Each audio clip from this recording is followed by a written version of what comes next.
Hello, all.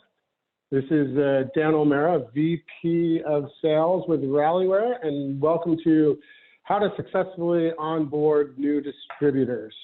This is a webinar we've put together, and we're very excited to share it with you today.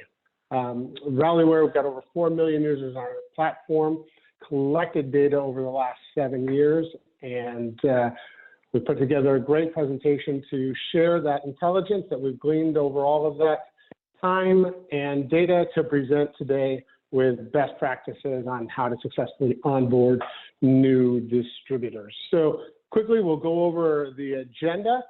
So for the first part, we'll kind of take a quick snapshot on where the direct selling industry is moving, look at the challenges distributors are facing when joining an organization, and then how to make onboarding hyper efficient. Finally, after that, what happens? And then we'll enter into Q&A. So to kick things off, we'd like to introduce our presenter, Rich Schuttkegel. A little bit of background on Rich. Rich has been in the direct selling industry for over 2 decades, and very exciting, has been able to hold positions on both sides, both on the company side as well on the vendor side. So Rich, in his career, he's formerly the CIO over at Pampered Chef during the purchase by Berkshire Hathaway, and then also worked with dozens of direct selling organizations when he led business development at Thatcher Technology Group. So we're very excited about getting going. Down at the bottom, there's going to be a question and answer. So if anybody has any questions throughout the webinar, please write them in a question and answer, and the panelists here will go ahead and get those answers over to you as quick as possible. If we don't get to them throughout or even at the end, we will definitely follow up with an email answering all of those questions. So Rich, thank you very much, and look forward to it. Take it away.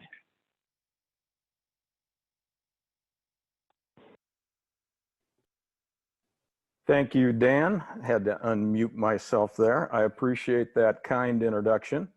So as Dan said, we're going to set the stage a little bit. Looking at the attendees we have today, we're very, very excited about who is listening in, and wanted to talk about where we're at direct selling today and what we've got to be worried about for tomorrow. So the first thing we want to talk about is that end consumer, right? So it's the customers that we are after today. Our clients, other big direct selling companies that we're talking to, it's all about that customer acquisition and actually doing battle against the gig economy. So a little background on those customers. From some of our research, 51% of them still think that the biggest disadvantage of online is not that ability to touch and try a product. So that's where we've got a leg up on the regular e-commerce companies out there.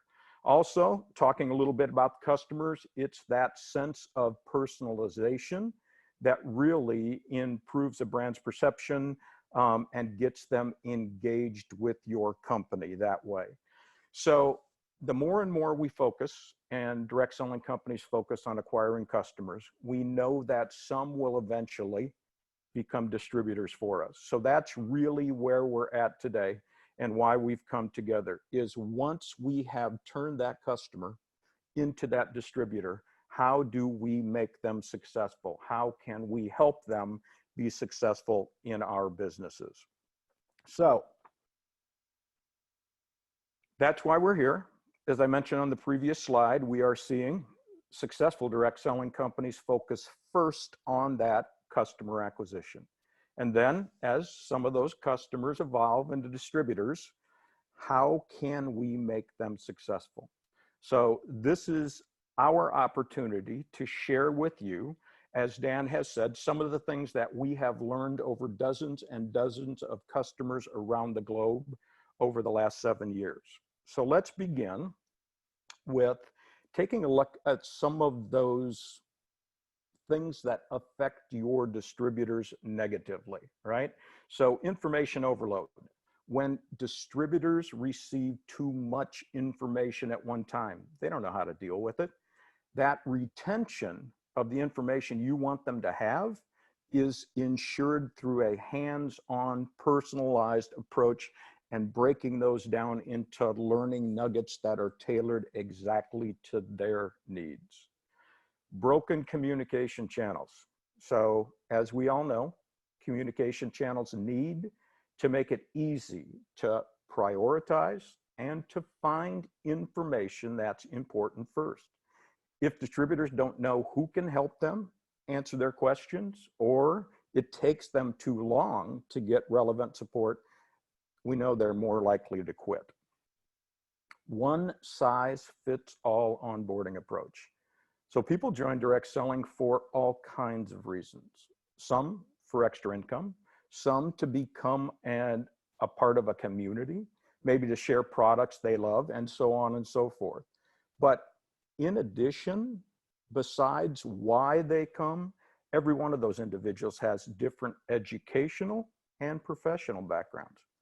Onboarding should reflect all of these differences, fitting each and every individual's goals and need. Long time to first win. So in our consumer-driven society, instant gratification is the norm. Distributors should know that every step they make is valuable. So providing immediate recognition for those first steps, maybe a badge, maybe a message, it just builds a stronger connection with distributors, not only to the company, but it bridges that isolation gap. Remember, direct selling can be a very lonely business. No clear path to success. So if distributors don't know when, what, and how to do something, they'll quickly become inactive. Onboarding should provide a clear step-by-step guide to success so that every distributor knows what's their next activity and be able to actually accomplish it that much more efficiently and effectively. Lack of a feedback loop. So here, I call a feedback loop that reciprocal form of improving communication across a company. Imagine how much more efficiently you could run a business if you could predict possible performance issues and address them immediately. A successful feedback loop is data-driven. You collect performance data, analyze it, and act on it. And this cycle repeats over and over again, eliminating any inefficiencies. And finally, not seeing the impact on the greater good. So making the world a better place to live, finding a meaningful purpose in what we do, and making a difference. Those are things that not only drive millennials, but all of us. So direct selling companies with a philanthropic or altruistic message have a higher chance of attracting and retaining distributors. All right, so now we've shared the bad news. That's what we shouldn't do.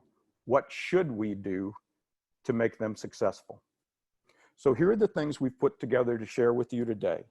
So for you to develop an engaging onboarding program, you need to define program goals and KPIs, identify those tools, understand what those ever-evolving best practices are, actually focus on different segments of your population, whether that be horizontally or vertically, map out those activities or best practices that you want them to follow, and then let's go ahead and launch that onboarding program and iterate on it. So let's start with those KPIs. To make your onboarding program effective, it's crucial to set clear business goals that you want to achieve, as well as determine program success metrics and KPIs. So let's begin by taking a look at what you're doing today. You don't have to necessarily create everything from scratch, but we're going to identify areas that need improvement. And remember, this is an iterative process where your metrics and your data will help you identify what's working and what's not working. Next, determine your overall goals for your onboarding program. It may be as simple as increasing retention or increasing sales. And once you've identified these goals, now you've got to assign KPIs with each goal and how they're going to be measured. Finally, we need to establish that benchmark or that starting place that we're going to measure against. Remember, you've got to be able to measure those results to improve those results. So, for distributors to be engaged and productive, performance tools and technologies have to be put in place for those daily activities. And the primary goal of these tools is to ensure that every single person follows their own personalized path to success from their very first minute with the company.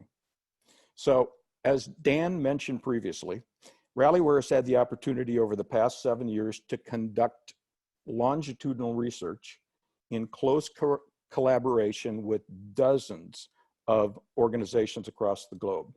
So this research has allowed us to identify the most efficient and effective combination of tools. You see, when I say tools, it's not a certain branded solution like a Salesforce or something like that, but rather it's a methodology of delivery or approach that we're going to talk about. So to give you a little bit of background,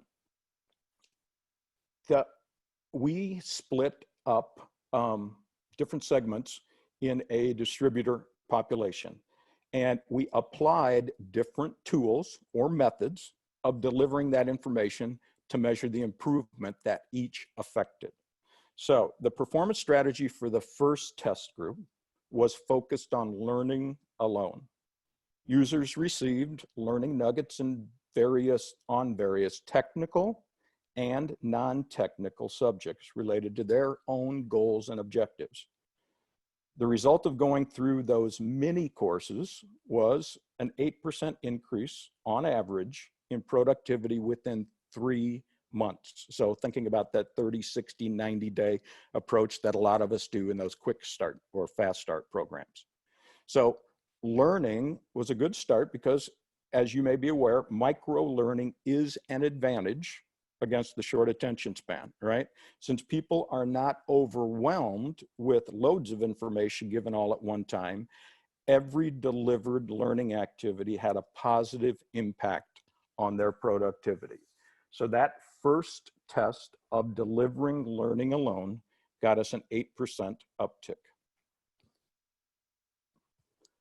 Unlike the previous group that passively consumed information, this second cohort followed a performance improvement strategy that combined its focus on both learning and business activities. So learning modules were supplemented with business activities, role-specific suggestions on how to apply that newly learned material. This test group received smart notifications to perform certain tasks upon learning something new. So the widely accepted theory that knowledge retention is highest when supported by its immediate applicability was proven by our own research and led, as you can see, to a 14% increase in productivity. For the third test group, we combined learning with business activities and timing to make distributor support personalized and just in time. Our proprietary machine learning engine, based on the previously collected and analyzed data, delivered the right training with the right business activities to the right people at the right time. So a personalized system of recommendations helped to increase the productivity of this third group by 35%. The fourth test group was introduced to social learning, which was added to those 3 existing elements. So since communication was a bit distorted at the companies and a lot of precious pieces of knowledge and experience were not shared across teams, we introduced a set of communication tools. Personalized, just-in-time learning activities were now supported by peers and managers' experience, as well as that on-the-fly user-generated content. It made this test group the most productive. Their productivity increased by a very impressive 38%. Finally, we also decided to try a very widely used approach, at least to talent development currently offered by a lot of vendors on learning platforms. As we found out, the combination of learning and social learning increased productivity by only 6%. And as you can see, this was even less than learning on its own. So taking into account the results, we can safely say that social learning can distract users from primary learning activities if there are no guiding, personalized recommendations to ensure that the learners stay on task. So in conclusion, our research found the ultimate combination of the most effective tools answers 3 questions. What distributors should learn at a given moment, how they should apply this knowledge or skill to practice, and when is the best time to engage them in learning activities to positively impact the bottom line. So it's crucial to ensure that all team members, part-timers, full-timers, retain that relevant knowledge without spending too much time learning.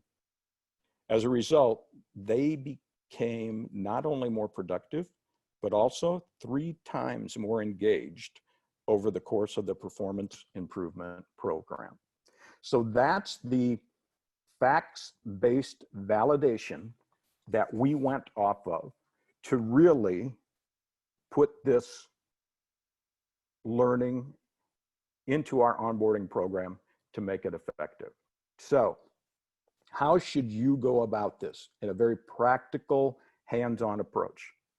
First, to tap into your distributors, you need to understand their primary reason for joining the company. Now, this is going to be the starting point of that segmentation that I talked about, sorting them into groups, identifying those different cohorts that you want to drive behavior within. So I've just identified some major buckets here that might be divided up into things that you might call business builders, right? People who come into the company looking for a gig to supplement their income, to really maybe even replace that 9-to-5 job. The second I'm called a hobbyist, somebody who's going to give you a minimal amount of time to achieve whatever those goals are that they may have in mind. Third, I'm calling a networker. So these are the people who want to feel like they belong to something. They're focused on becoming part of, or maybe building their own community that supports their specific interest. Notice that I know we're talking about distributors today, but I still believe, and the evidence supports it, that you can apply these same principles when you are trying to drive that behavior within your preferred customers and that end consumer out there. We all know those preferred customers. Those are the people who bought into your product line and they want a discount to be able to afford it. And then it's that end consumer, right? Those individuals that come to the company primarily focused on, buying the product, learning about new lines you may bring out, that kind of thing. But remember, that end consumer, we are talking all the time with all of our clients, with all of the companies that we come into contact with, about that customer acquisition, that consumer acquisition, because we know that they will eventually evolve into one of those upper categories of preferred customers, networkers, hobbyists, or business builders. So in addition to these major buckets that I laid out here, we've got a lot of our customers who define even more granular segments, maybe by age, by geography, product interest, or any other demographics that they can come across to better focus the message and to drive the behavior with each and every one of those groups. So what we need to do is to give them what are those best practices as we know them today that we want them to follow. So an effective onboarding program should be designed in a way that helps drive desired business objectives, but it's crucial to set those business goals so that you can measure the success metrics, the KPIs. Remember what we said before, if you can't measure it, you can't improve on it. So for this step, you are going to want to identify what paths that you want to take that distributor down. What do they need to follow to drive those identified KPIs and metrics? You then want to think about how can you divide those paths up into small steps or bite-sized pieces. For instance, if you want to have a consultant promote to a senior consultant, what are those micro activities that they need to accomplish to make that major step within your compensation plan? You can also decide whether you serve up all of those activities at one time, or maybe to prevent them from feeling like overwhelmed at the amount of things they have to do. Maybe you open up, as I accomplish one activity, you open up a subsequent activity or a set of activities once I've successfully accomplished one. So when you're looking at the overall picture of your distributor's personalized paths to success, and then you're going to determine how each activity contributes to that completion, successful completion, it's much easier then to identify any issues or inconsistencies and address them in a timely fashion. Because remember, you want to approach this entire process in an iterative manner, because I can guarantee you, you won't know from day one what will be the optimal approach. Next, you want to think about how you can not only make this simple, but how can we make this fun? How can we make this onboarding experience more like a game? You can specify immediate rewards like points, badges, certificates that'll be earned upon successful completion of each micro activity, or maybe remember that set of prescribed micro activities. So how can we make this like a game? How can we compete against each other? So as we are rewarding them, think about the value of that reward or award based upon how much does it impact the KPIs that you're attempting to drive. So as you would expect, celebrating every completed activity also keeps engagement very high. So we've got keep that constant touch and engagement with those distributors out there. Finally, you have to think about designing and developing a rewards and recognition, sort of what I'll call an ecosystem. That's going to build and help every one of those individuals navigate their personalized path to success. So in the same way that you are defining those small steps on the path, you want to also create what I'll call a rewards environment that drives all of those behaviors will produce the desired results to move those KPIs. So here you're laying out those tasks, you're rewarding those behaviors, but even in a bigger scope of things, how can we make that overall reward system drive toward additional KPIs and metrics that we want to move for the company? All right. Now, in our final few minutes today, let's talk about some of the actual logistics involved with launching and maintaining a successful onboarding program. So before you launch, there needs to be some type of user acceptance testing, right? So this is a point where you identify a specific group, maybe internally at the office, maybe outside in the field, maybe an advisory tech council that you've got, but there needs to be a point where a specific group is assigned to experience that program firsthand, right? So they're going to go through all of the different prescribed paths. They're going to perform all of the activities that you have broken up those paths into, and then they're going to give you that feedback. So after they go through this and they've recommended additions, corrections, deletions, things like that, then you're going to iterate and test till that program's ready to launch. And as we said before, that program's never going to be final.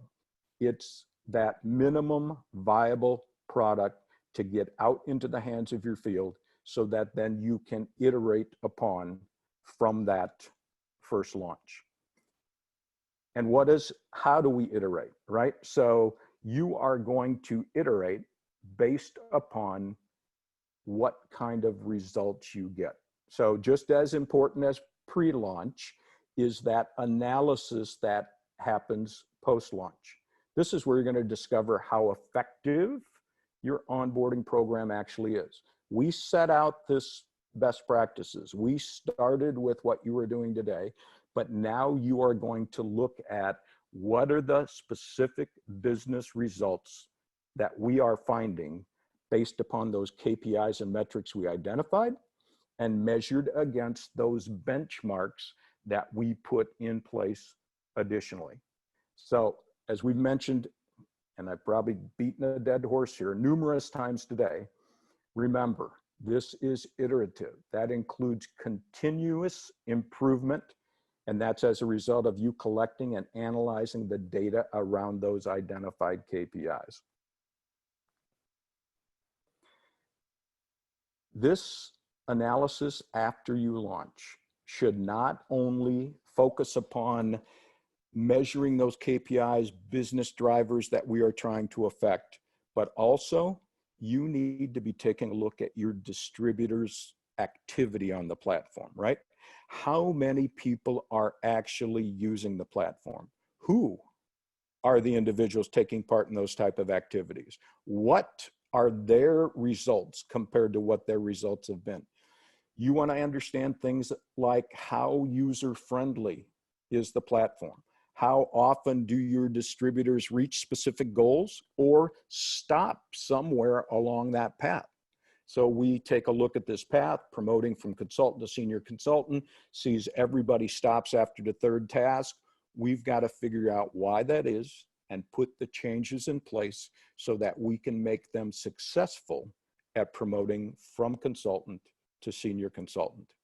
Actually, today, we have creators of the compensation plans out there in the industry actually building reward requirements into their career plans because they know that if they can get people to adopt that onboarding platform, they are going to actually be more successful at producing the results that they've created in that compensation and career plan.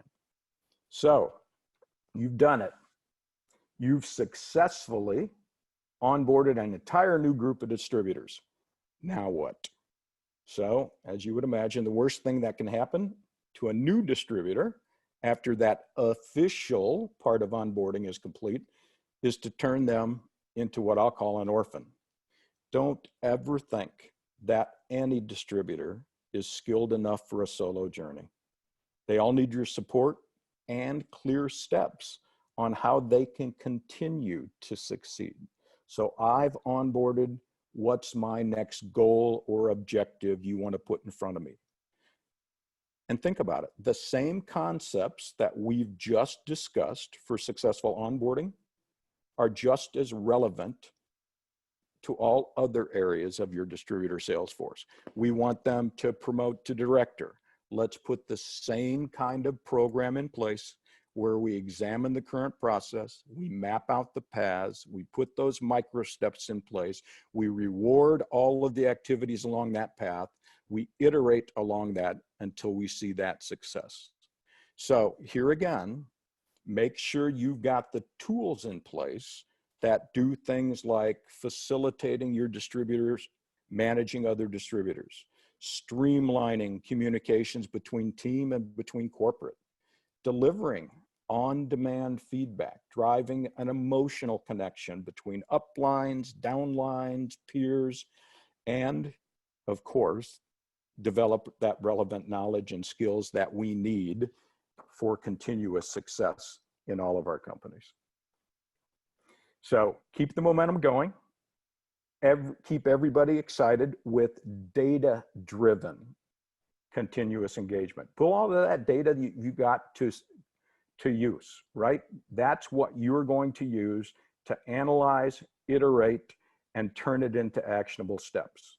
You want to connect the right behavior with the distributor's goals. Put it in their daily routine. Here again, we talk about time scraping, those in-between moments of the day. So I'm sitting at the doctor's office waiting for my appointment. How can I conduct my business? I'm waiting to pick up Johnny after soccer practice. How can I conduct my business? So you embed those activities into their daily routines so they can do it from wherever they're at on whatever device they want to use, and then reinforce that through those rewards that we talked about and that whole rewards ecosystem. Whoops.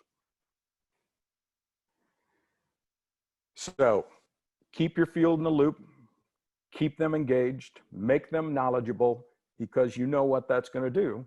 It's going to make that end consumer happy.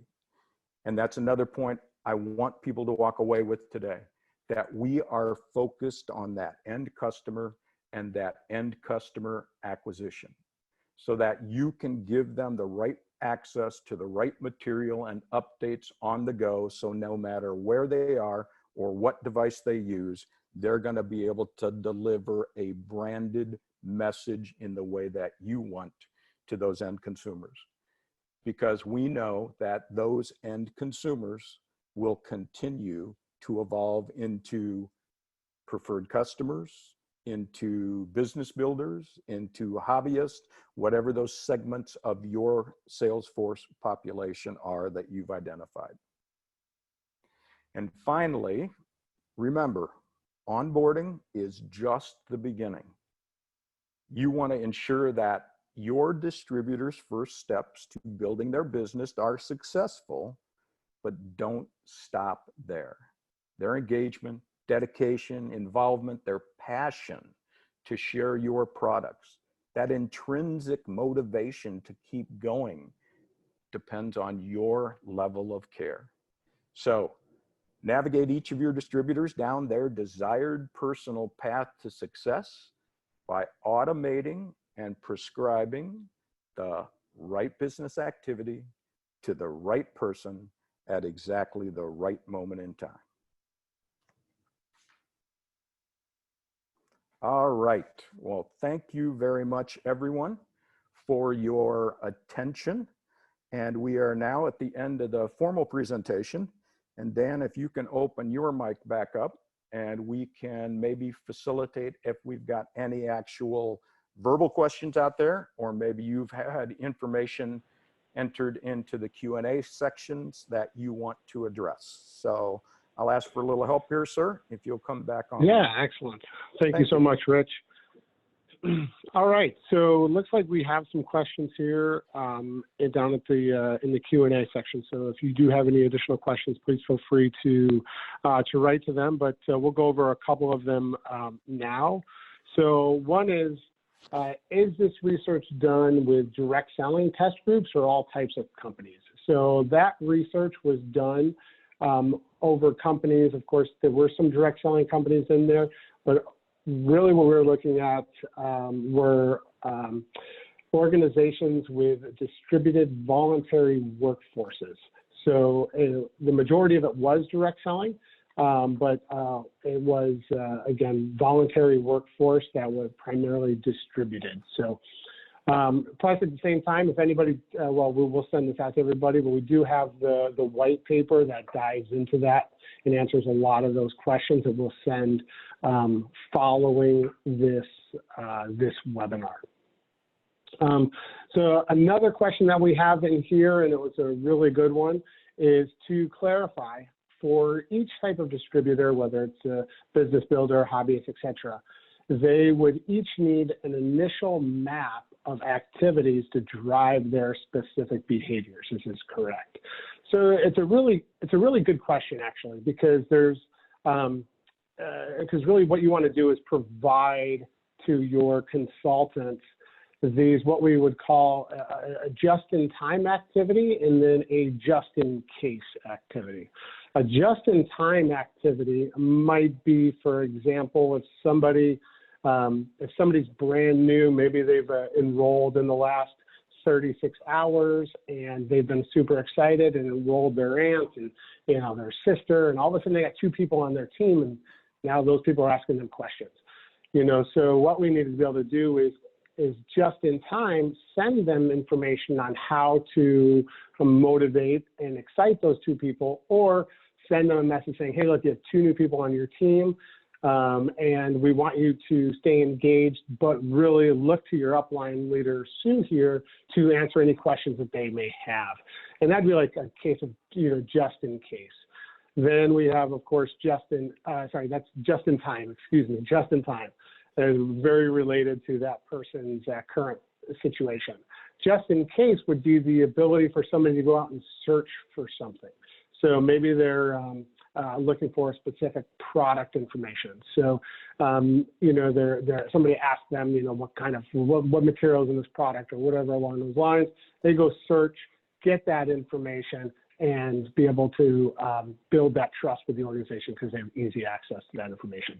So the initial map of activities, we want that to be pretty specific to the overarching goal of the company, but it needs to be dynamic enough to meet that consultant where they are at in their journey with the organization. And that's where, in a case, a lot of business-related tasks would come in. So hopefully that answers that question. Again, we'll follow up these answers after the event as well. I'll just chime in on that too. Just as I put together this presentation, I tried to make it as generic or agnostic as possible, and tried not to put in some of the actual practices that Rallyware itself. I didn't want it to be a sales pitch for you, but what Dan is describing is a very valuable process that each and every one of our clients go through with actually creating what we call a task map to accomplish actually what he was describing to you. Exactly. Yep. Thanks, Rich. So we also had some other questions come in. So people are asking what kind of data you use to deliver such personalized onboarding experiences. So how about the further business building experiences? So again, it's a very good question. What we're doing is we're looking at that life cycle. Where is that consultant today? And one of the things that we at Rallyware really like to do is to ask those consultants initially when they come on board is, what are their objectives? What are the things that they would like to accomplish? Ask them a survey, and then based on those survey results, set them down that specific pathway. But then you allow that data to start to change the behavior and change the activity. So again, looking at the comp program, is it sales data? Is it recruiting data that we're pulling in? And we see that somebody maybe $15 away from their next PIN level or the next rank advancement, and we want to alert them and show them what they need to do to be able to get that, that extra rank advancement.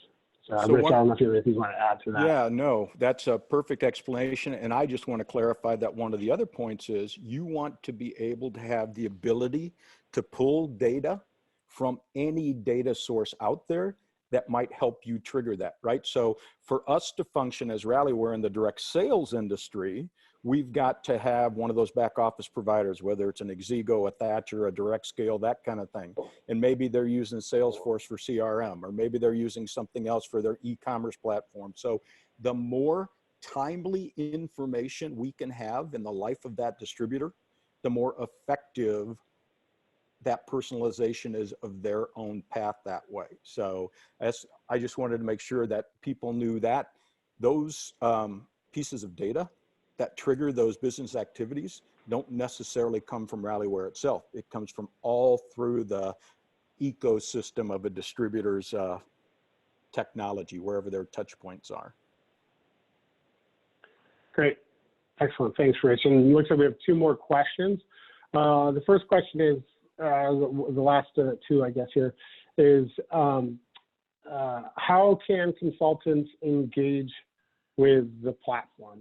So what we have found to be the most effective is we integrate with the back office, and we run a very simple single sign-on, connect directly into the Rallyware platform.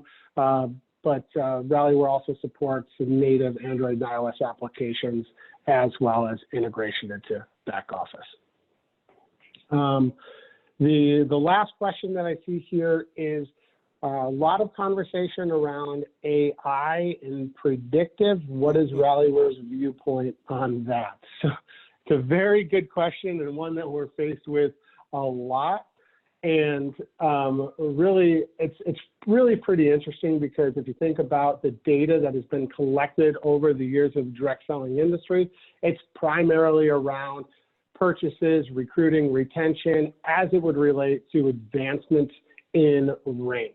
So if you wanted to say, okay, how many people are going to purchase, or how many purchases are needed for someone to stay with the company for 3 years, or things like that. That is that's good data. It's a good initial approach, possibly, to trying to get your feet wet in it.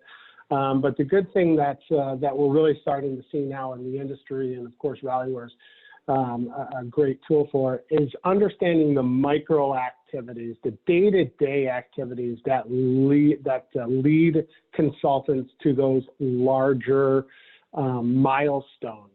So, how many emails do I need to send before I'm going to rank advance? Or, how many learning activities do I need to go through? What kind of product knowledge do I need to have so that I hit my fast start bonus properly?